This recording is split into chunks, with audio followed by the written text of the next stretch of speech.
항공기 추락 사고가 발생할 때마다 빠지지 않고 거론되는 원인 중에 하나가 비행 착각 현상이라고 합니다.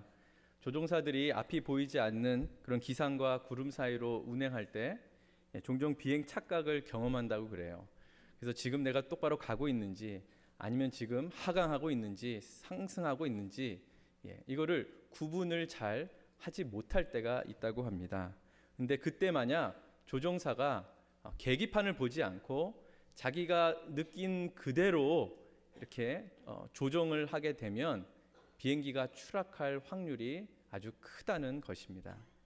이 비행 착각 현상을 우리의 삶의 영적인 부분에서도 그대로 적용할 수 있다고 생각합니다. 한 치 앞도 우리가 내다볼 수 없는 그런 상황 가운데 우리의 이해나 우리의 감정이나 우리가 지금 느끼고 있는 어떤 그런 현실적인 그런 느낌을 믿고 따라가기보다 하나님이 우리에게 허락하신 영적 계기판인 주의 말씀을 붙들고 따라가는 자는 하나님의 선한 인도하심을 받게 될 것이고 그 길에서 하나님이 주시는 평안과 소망을 얻게 될 줄 믿습니다. 오늘 주님께서 우리에게 주시는 말씀을 통해서 우리 모두가 그 말씀을 붙들고 갈 때 하나님의 선한 인도하심이 여러분들 삶 가운데 임하게 될 줄 믿습니다. 오늘 본문 말씀은요, 기근이 아주 극심한 상황 가운데서 절망 가운데서 하나님께서 엘리사라는 선지자를 통해 주신 말씀이 어떻게 성취되는가, 이루어지는가라는 것을 우리에게 보여주는 그런 본문이라고 하겠습니다. 엘리사가 예언하는 말씀이 성취되는 그 중요한 과정 중에 아주 키맨이 등장합니다. 중요한 사람들이 등장하는데 그 사람들이 바로 문둥병자입니다. 이스라엘 사회에서 문둥병자는 어떤 대접을 받나요? 같이 성 안에서 한 공동체 안에 살아갈 수가 없습니다. 왜냐하면 율법에서 문둥병자는 부정한 자로 이미 정해졌기 때문에 성 밖에 격리해서 문둥병자들이 함께 모여 살고 있었습니다. 본문에 등장하는 이 4명의 문둥병자도 지금 그런 상태에 놓여 있었어요. 그런데 지금 사마리아 성 안에는 어떤 상황이 펼쳐지고 있냐면 아주 극심한 가뭄, 기근에 먹을 식량이 다 떨어져 있는 상태예요.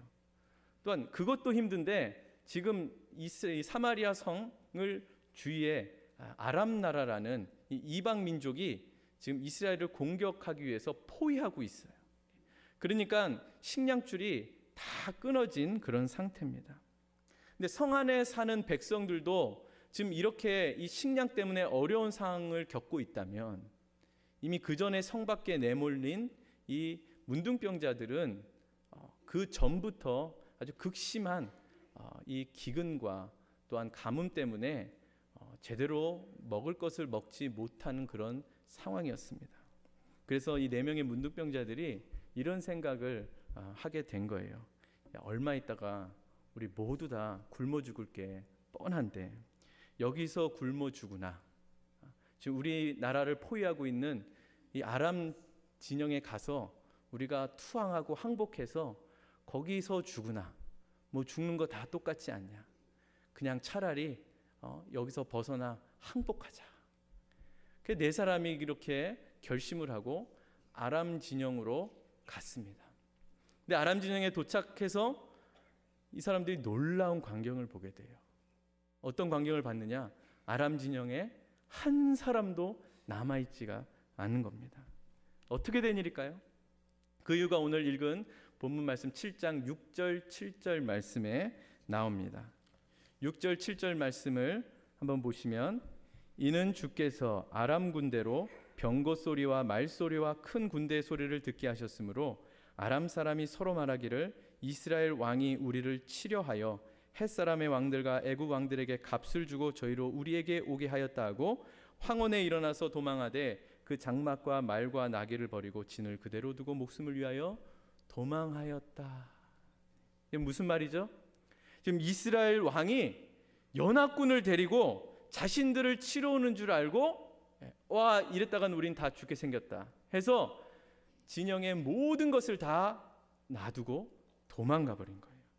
그러니까 그 군대 소리가 얼마나 크고 위협적이었든지 이 사람들이 이 군사들은 나라를 위해 목숨을 바쳐야 되는 사람들인데 자기 목숨이 더 급한 거예요. 그래서 전부 다 도망쳐 버렸습니다. 문둥병자들이 지금 이러한 사실을 발견하고 사마리아 성에 고통당하고 있는 자기 백성들을 생각해서 사마리아 성으로 가서 이 기쁜 소식을 알려줍니다. 이것이 오늘 본문의 줄거리예요.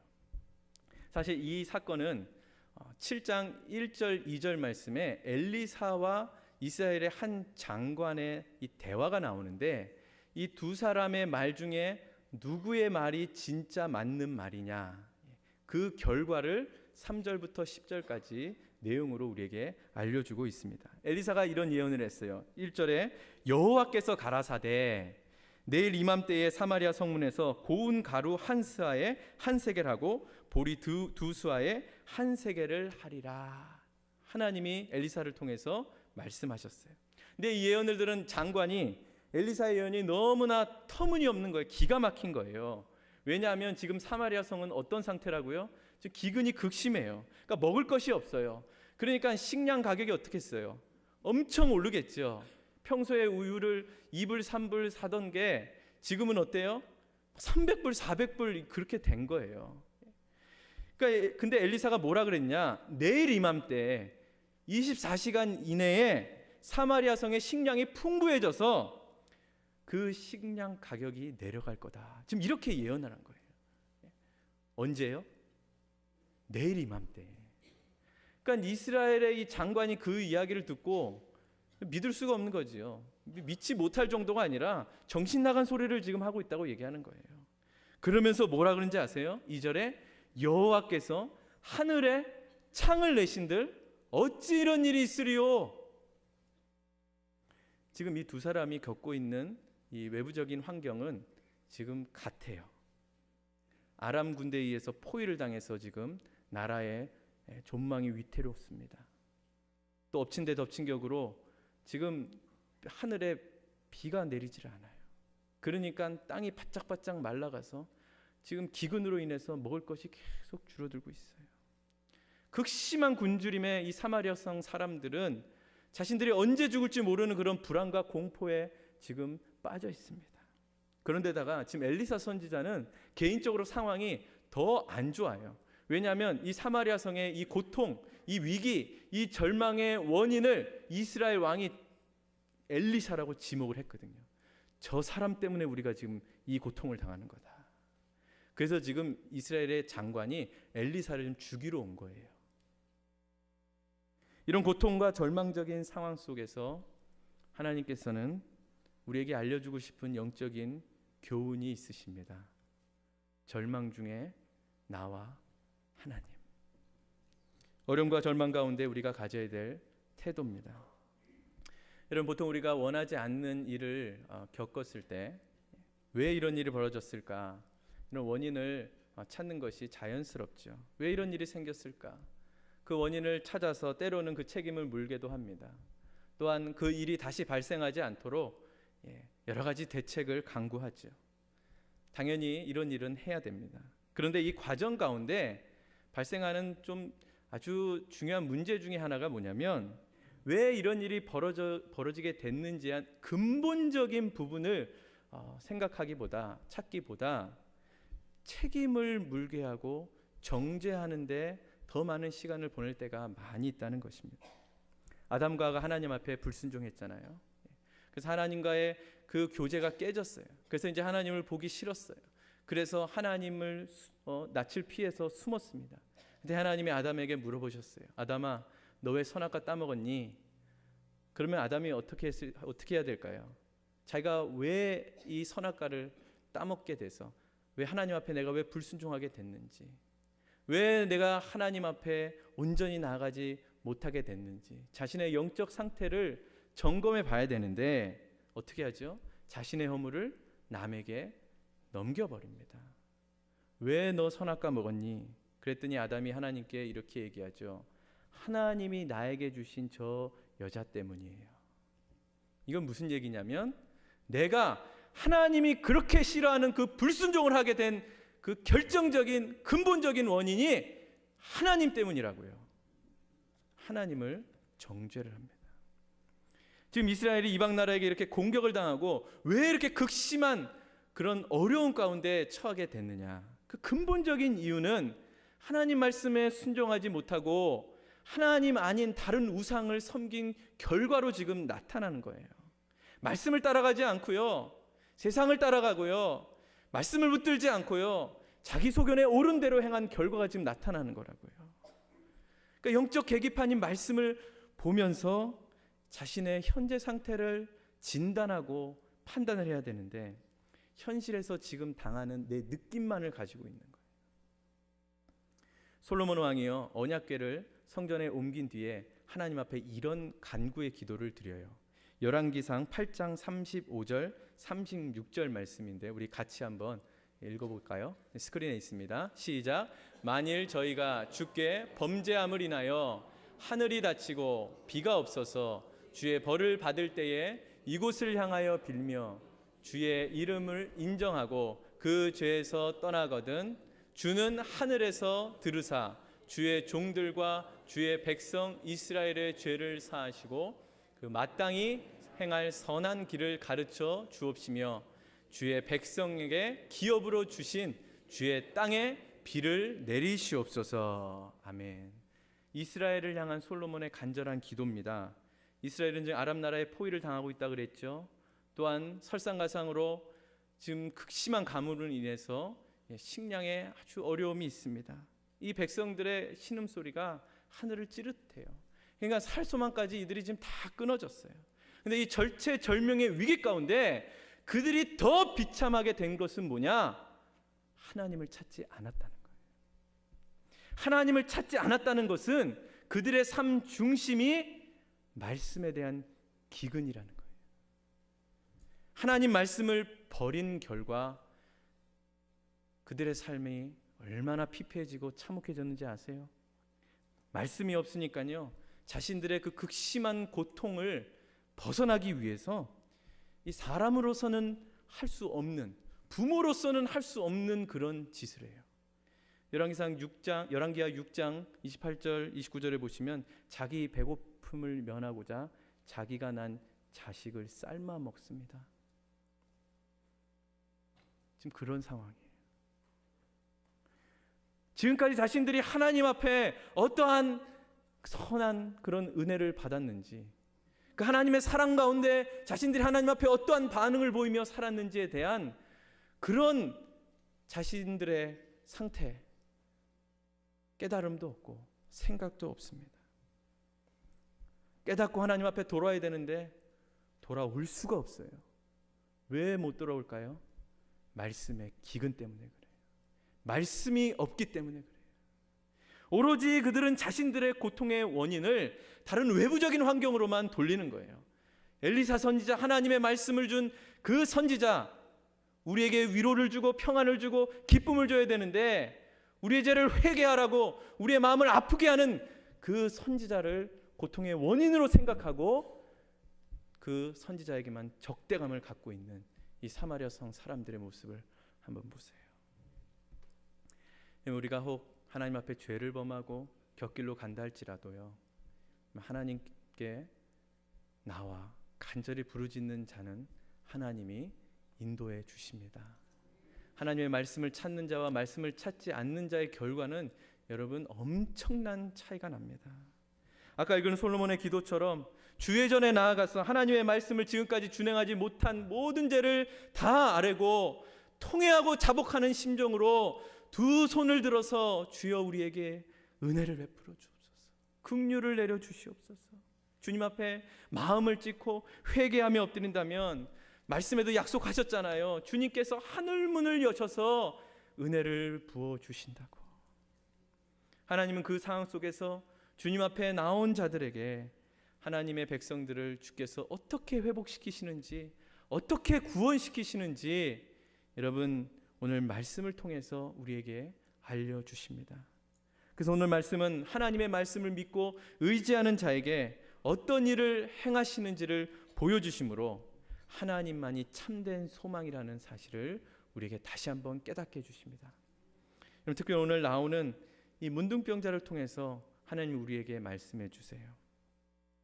그러면 하나님을 믿는다고 하면서 우리가 가장 큰 착각 중에 빠지는 것 중에 하나가 뭐냐면, 하나님의 그 놀라우신 그 세계를 나의 시각과 나의 안목과 나의 식견으로 자꾸만 판단한다는 사실입니다. 그래서 어떻게 하냐면요, 자기 머리로 이미 답을 다 해놓고 계산을 다 해요. 그리고 답을 다 정합니다. 아, 이거야. 이렇게 하면 이렇게 될 거야. 이렇게 되면 이렇게 돼야 돼. 이런 것은 이런 것 때문이야 하면서 답을 딱 가지고 있어요. 그리고 답을 가지고 하나님 앞에 나와서 기도를 합니다.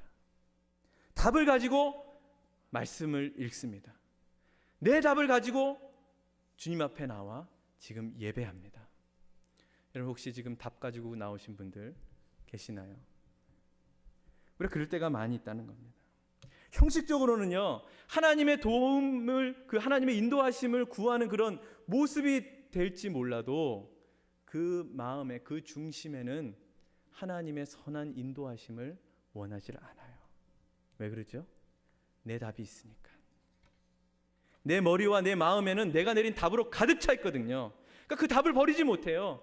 그 답을 가지고 있어요. 그리고 내가 그 답을 가지고 있을 수밖에 없는 나의 지금 환경, 내가 지금 그 답을 내릴 수밖에 없는 나의 그 경험, 내 판단, 내 이성, 그 답을 버릴 수가 없는 거예요. 그 답을 가지고 하나님 앞에 간절히 기도합니다. 하나님, 내 답 맞춰보세요. 성경은 이런 모습을 뭐라 그러는지 아세요? 불신앙이라고 이야기합니다. 내 생각이, 내 경험이, 내 판단이, 내 말이, 내 행동이 곧 답이기 때문에 하나님의 말씀일지라도 내 답을 바꿀 수가 있다 없다?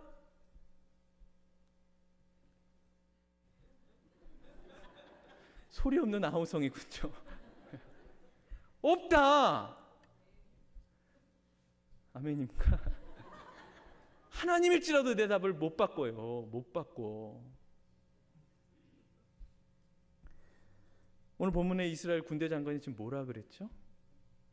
여호와께서 하늘에 창을 내신들 어찌 이런 일이 있으리요. 지금 이스라엘의 장관은 이미 자기 답을 가지고 있어요. 그러니까 전능하신 하나님일지라도 지금 우리의 이 상황은 하나님도 속수무책이에요. 하늘에 하나님이 창을 내신들 하늘에서 비가 내릴, 말도 안 되는 소리 하지 말라는 거예요. 엘리사가 하나님의 그 말씀이 있잖아요. 말도 안 되는 소리라고 얘기하는 거죠. 현실 감각이 있습니까? 내일 이맘때에 식량 가격이 푹 떨어진다고요? 사마리아 성에 갑자기 없던 음식이 많이 생긴다고요? 이런 현실적인 감각으로 이 험한 세상을 어떻게 살라 그러세요? 처세술책을 좀 더 읽어보셔야 되나? 비아냥거리는 거예요. 하나님이 하늘에 창을 내신들 어찌 이런 일이 있으리요. 자기 답으로 가득 찬 불신앙의 인생입니다. 내 사랑하는 여러분, 우리가 어떤 사람입니까? 우리는 하나님의 그 특별한 부르심을 받은 하나님의 자녀이고 성도입니다.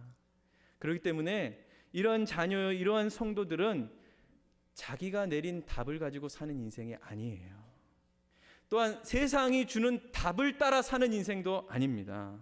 그래서 신앙생활을 우리가 믿음으로 한다고 이야기할 때 그 의미는 뭐냐면, 어떠한 일이 우리 삶 가운데 벌어진다 할지라도 내가 가지고 있는 답, 내가 내린 답, 세상이 나에게 주는 답을 버리고 하나님께서 주신 그 말씀이 내 인생의 유일한 답입니다.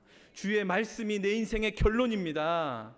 이 사실을 믿고 의지하면서 주님 주신 그 사명대로 사는 삶이 여러분 신앙생활이라고 하는 것입니다. 여러분, 민수기에서 하나님이 약속하신 그 땅, 그 말씀을, 그 약속의 답, 그게 답이 아니더라 했던 10명의 정탐꾼들 여러분 기억하시죠? 40일 동안 정탐을 다녀와서 이들이 답을 내렸습니다. 뭐라고 내렸죠? 우리는 메뚜기다, 이런 답을 내렸어요. 가서 정탐을 해서 젖과 꿀이 흐르는 그 땅을 보고 내린 답이 우리는 메뚜기다. 이 답을 들은 이스라엘의 모든 백성들이 어떤 반응을 보였는지 아세요? 온 백성이 통곡했는데 밤새도록 통곡했다 그랬어요. 그 답이 감격스러워서 그랬을까요? 아니죠. 우리는 메뚜기다. 뭐예요? 절망. 우린 끝이다. 들어가자마자 우리는 끝이다. 그랬더니 이스라엘 백성들이 통곡하고 밤새도록 울면서 무슨 행동을 했냐면, 이제 우리 한 사람을 다시 세워서 다시 애굽으로 가자. 여러분, 인간이 내린 답이 이래요.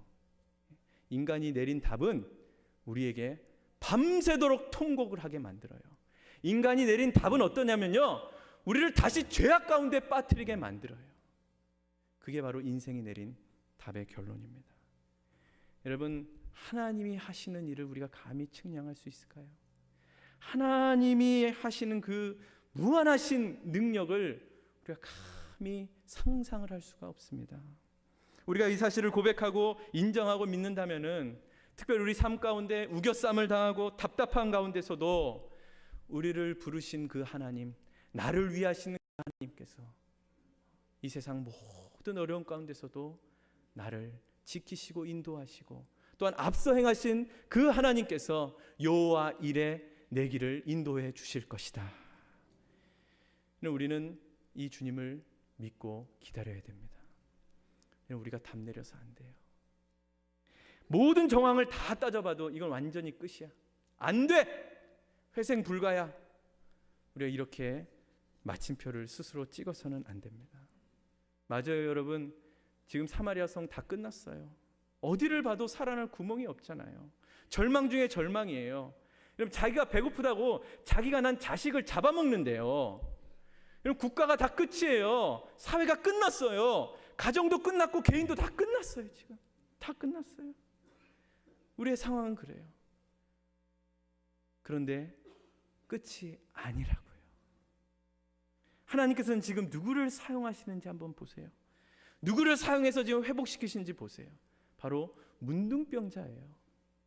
여러분, 이 사람들은 인생 자체가 절망입니다. 그러지 않아요?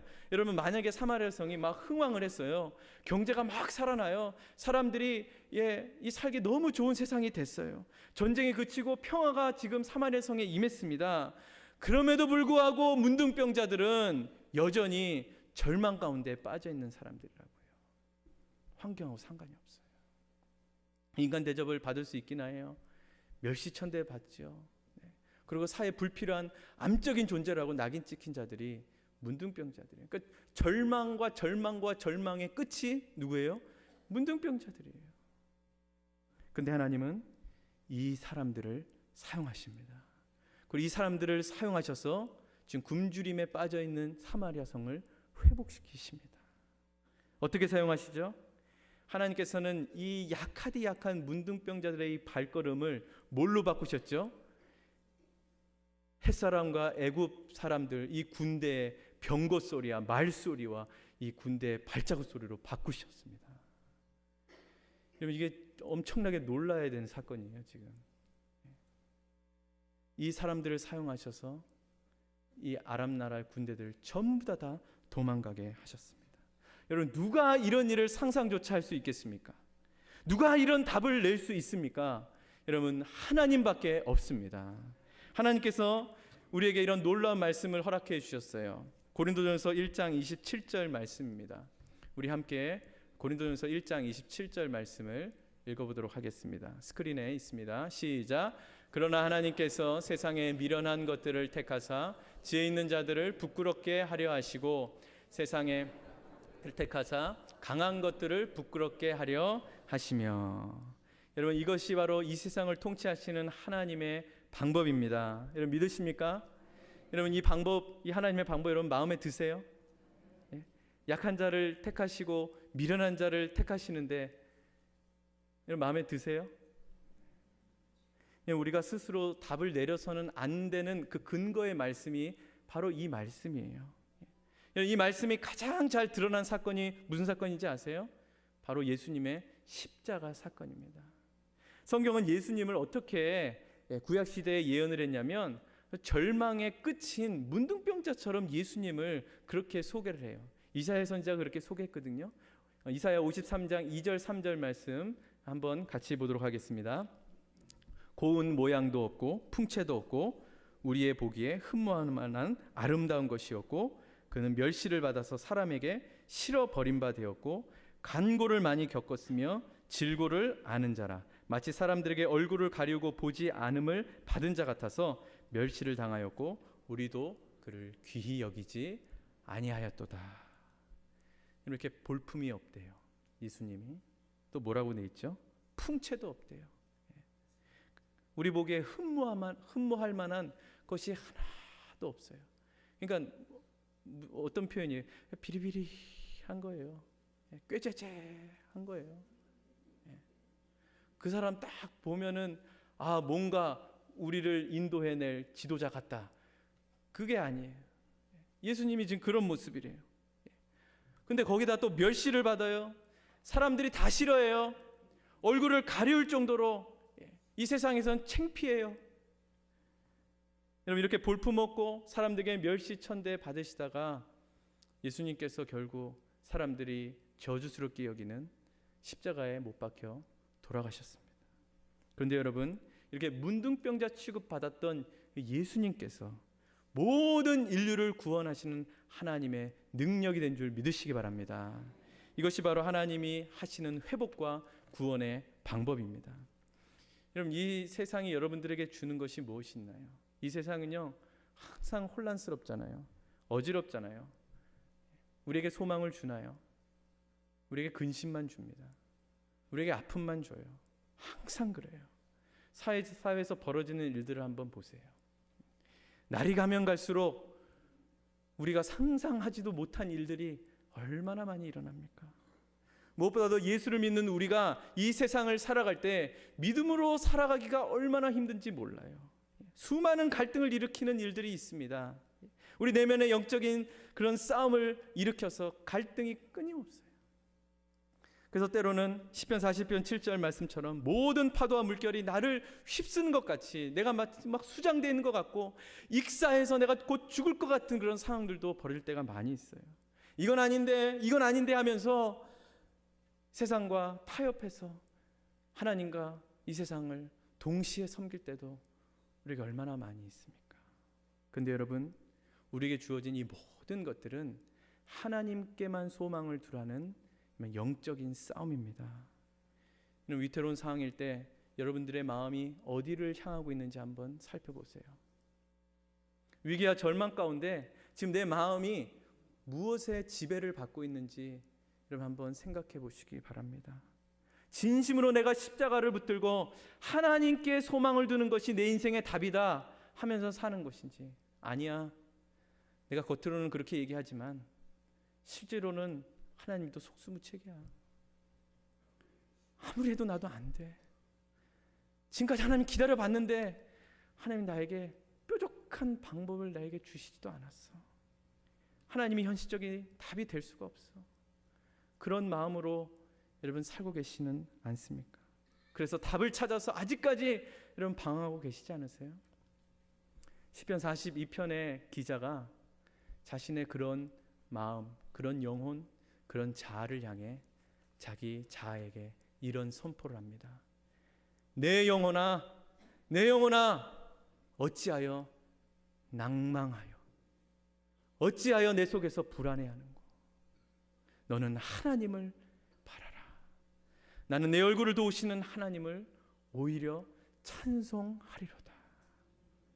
사랑하는 여러분, 예수님이 답입니다. 말씀이 답입니다.